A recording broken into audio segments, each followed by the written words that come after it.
Bonjour à tous, nous voilà au chapitre 2, la révolution néolithique. Repère. La révolution néolithique. À partir de 10 000 ans avant Jésus-Christ, dans plusieurs régions du monde, les hommes et les femmes développent l'agriculture domestique des animaux et s'installent dans les villages. Leur mode de vie évolue profondément. On appelle cette transformation la révolution néolithique. Juste ça dans votre tête, vous avez déjà compris le chapitre.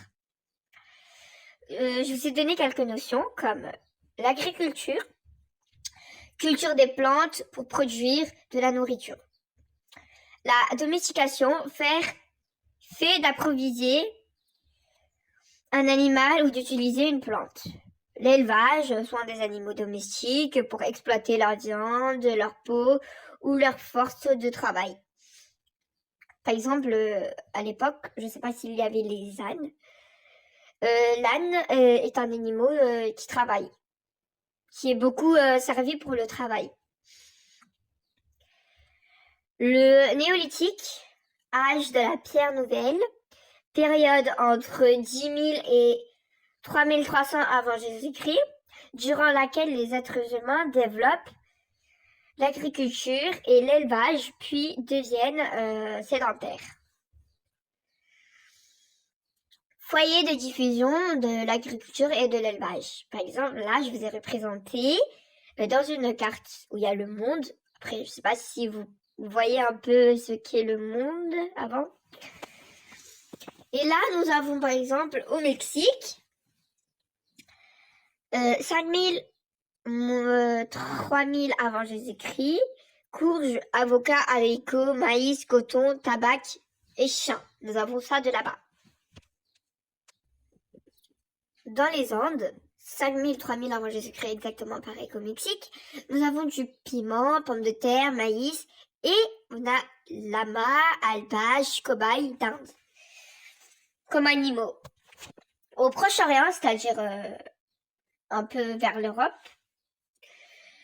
10 000, moins 9 000 avant Jésus-Christ, nous avons du blé et orge. Et comme animal, nous avons mouton, chien, bœuf et porc. On se dirige vers l'Afrique. En Afrique, exactement, nous avons 3000 et 1000 avant Jésus-Christ du sorgho riz africain. Je ne sais pas du tout ce que c'est. Et du bœuf. Après, en Chine, nous avons 8000 et 7000 avant Jésus-Christ. Riz, midé, porc, chien, poulet, comme animaux. Et en Nouvelle-Guinée, il n'y a pas d'animal. Il y a 7000 et 6000 avant Jésus-Christ, des bananes et du taro. Voilà. Là, je vous représente par deux documents la transformation étalée dans le temps un peu. Par exemple, ça commence en moins 20 000 jusqu'en moins 6 000. La domestication des animaux. Après, nous avons en moins 10 000 jusqu'en moins 3300 l'invention de l'agriculture. Après, en 12 000 avant Jésus-Christ, nous avons les premiers villages. 7 000 avant Jésus-Christ, la poterie.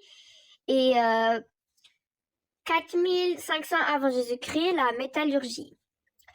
Après, nous avons un graphique, une forte croissance de la population. Par exemple, là, sur le côté gauche, pour moi, nous avons la population mondiale. J'espère que pour vous aussi, c'est gauche. Et en bas, nous avons les dates. Et vous voyez que l'agriculture, elle augmente en 10 000 avant Jésus-Christ. Et petit à petit, après, nous avons de la population qui augmente. Les premiers agriculteurs et éleveurs. Les premiers êtres humains vivaient de la chasse, de la cueillette et de la pêche. Ils étaient nomades et utilisaient des outils en pierre taillée, la sédentarisation. La pratique de l'agriculture et l'apparition de nouvelles techniques transforment leur mode de vie. Quel nouveau mode de vie apparaît au néolithique? Je vous ai représenté dans une image bien animée les nouvelles choses. Par exemple, regardez la lettre A. Les êtres humains construisent des villages, leurs maisons sont plus robustes et plus grandes que les huttes. Regardez la partie B. Hommes et femmes produisent leur propre nourriture, c'est la naissance de l'agriculture. Regardez le C. Des animaux sont domestiqués. Et le D. De nouvelles activités comme l'artisanat se développent dans les villages. Cette petite image que j'ai trouvée sur un livre, c'est un peu les outils. Je vais vous lire le document, vous allez comprendre. Le néolithique est l'âge de la pierre nouvelle, c'est-à-dire de la pierre polie. Ces outils témoignent d'un savoir-faire nouveau. Panier en osier, 5000 avant Jésus-Christ en Espagne. Meule en pierre polie, 4000 avant Jésus-Christ en France. Hache en silex et manche en bois vers 3000 avant Jésus-Christ, musée du Louvre, l'an. De nouveaux outils. Vous voyez un peu l'évolution entre le premier chapitre et dans le deuxième chapitre. Dans le premier chapitre, on nous expliquait pas des outils, on nous expliquait un peu de ce qu'était la préhistoire. Là, on nous montre détaillé l'évolution de cette partie. Nous arrivons au bilan. La révolution du néolithique. À partir de 10 000 avant Jésus-Christ, la pratique de l'agriculture et de la domestication des animaux transforme les modes de vie des hommes et des femmes. Cette révolution du néolithique apparaît simultanée dans plusieurs régions du monde et dure plusieurs millénaires. Ce n'est pas un changement immédiat. Un peu partout sur la planète, des sociétés humaines se sédentarisent. Les premiers villages apparaissent, les échanges entre le groupe humain se multiplient. Les hommes et les femmes interviennent de plus en plus sur leur environnement. Ils modifient les paysages en cultivant des champs, en défrichant des forêts et en construisant des villages. Nous avons la partie B et la partie C ensemble. Ok? Du coup, il y a 6 choses à lire. C'est parti. B. De nouvelles pratiques. Les outils en pierre sont plus perfectionnés. Des techniques nouvelles apparaissent. L'artisanat se développe. Tissage, céramique. Vers 4500 avant Jésus-Christ, êtres humains commencent à travailler le métal. D'abord le cuivre, puis le bronze. La métallurgie permet la fabrication d'outils plus efficaces, d'armes plus résistantes et de bijoux précieux. Voilà, nous avons le début des bijoux. Le rapport des sociétés humaines au mode évolue. Les artistes représentent de plus en plus des figures humaines. Le néolithique voit naître les premiers grands monuments comme les mégalithes. La société se transforme.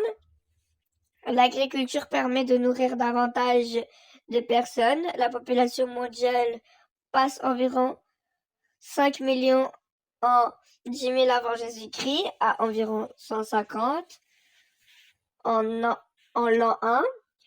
Les conflits qui existent déjà au Paléolithique deviennent plus fréquents. Le travail investi dans la construction d'une maison et la culture d'un champ justifient que l'on protège Peu à peu, dans les villages, de nouvelles relations sociales se créent sous l'autorité des plus habiles, des plus riches ou des plus forts.